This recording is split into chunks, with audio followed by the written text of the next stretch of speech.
इस समाज में लड़कों को जितनी इज्जत दी जाती है, शायद लड़कियों को उतनी इज्जत नहीं मिल पाती। इसीलिए तो उन्हें पैदा होते ही मार दिया जाता है।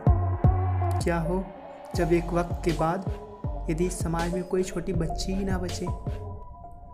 दोस्तों, मैं हूं अमित और आज मैं आपको एक छोटी सी कहानी सुनाने जा रहा हूं, जिसे सुनकर शायद आपके दिल में लड़कियों के लिए या अपनी छोटी बच्ची के लिए पहले से ज़्यादा प्यार और इज्जत आ जाए।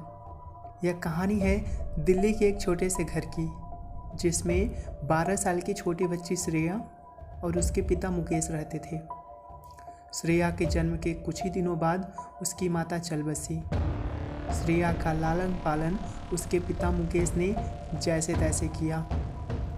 श्रेया थी तो बहुत ही प्यारी बच्ची, लेकिन उतनी ही नटखटी थी। वह अपने पिता मुकेश से कुछ ऐसे उटपटांग सवालों के जवाब मांग लिया करती थी, जिसे शायद उसको इस छोटी सी उम्र में नहीं मांगना चाहिए था। एक दिन बरामदे में बैठा मुकेश अखबार पढ़ रहा था और श्रेया वहीं पर अपने पिता के पास खड़ी होकर बाहर का नज़ारा देख रही थी। न जाने उसे अचानक ऐसा क्या सूझा कि उसने अपने पिता मुकेश से पूछा, पापा, क्या आपने कभी मेरे लिए आंसू बहाया है?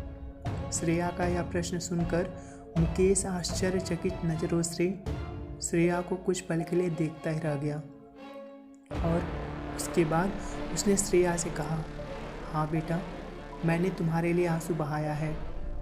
यह सुनकर श्रेया यह जानने के लिए उत्सुक सी हो गई कि मेरी वजह से ऐसा क्या हुआ जिसके चलते पापा की आंखों में आंसू आ गए थे।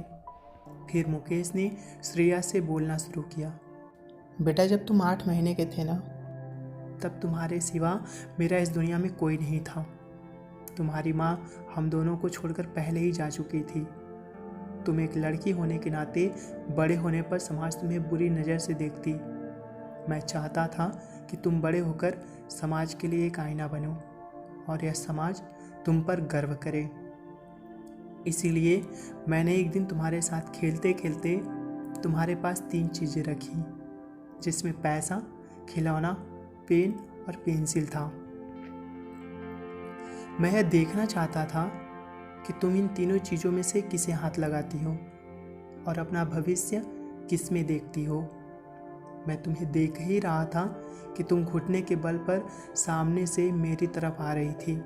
तुम जैसे जैसे चीज़ों के पास आ रही थी, वैसे वैसे मेरे धड़कनें उतनी ही तेज होती जा रही थी और जब तुम उन चीज़ों के पास पहुंची तो मेरा कलेजा थम सा गया। लेकिन मैंने देखा तुमने सभी चीज़ों को अपने हाथ से झटक कर रास्ते से अलग कर दिया और हंसती हुई मेरी गोद में आकर खड़ी हो गई। यह देखकर मुझे पहली बार तुम्हारी वजह से मेरी आंखों में आंसू आ गया था। इतना सुनने के बाद श्रेया की आंखें भी नम हो गई और पापा से गले लिपट कर रोने लगी और फिर कभी भी अपने पापा से इस तरीके का कोई भी सवाल नहीं किया। ऐसी और कहानियाँ हम आपके अपने चैनल मास्टर ग्रंथ पर लेकर के आते रहेंगे।